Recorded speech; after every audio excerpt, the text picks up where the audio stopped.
बोंड साईज खूप मोठी आहे सर. आणि बोंडाचं विशेष वैशिष्ट्य म्हणजे 5 पकड्याचं बोंड आहे. ते 60 ते 70 बोंड आता हल्ली लागलेले आहे सर. आणखी 2 महिने बाकी आहे.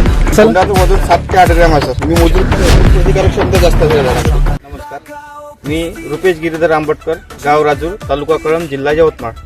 कोणतं वाण लावलंय? मी तुलसी कंपनीचे कुस्ती या सीडचे वाण लावलेलं आहे. कसं वाटलं कुस्ती वाण तुम्हाला? सर कुस्ती हे अतिशय चांगलं असं वाहन आहे सर.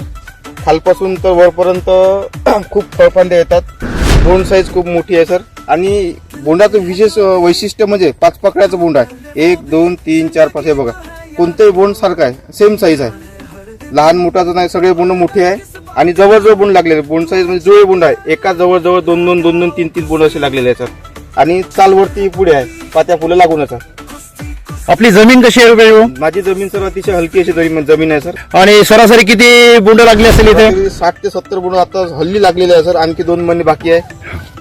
आणखी 70 80 90 पर्यंत जाऊ शकतो. आणि बोंडाचं वजन किती ग्रॅम असेल? बोंडाचं वजन 7 ते 8 ग्रॅम आहे सर. मी मोजून काय कारण याला रोगाला कमी बळी पडते? हे रोगप्रतिकारक क्षमता जास्त असेल झाडामध्ये. रोग प्रतिकारक क्षमता जास्त आहे.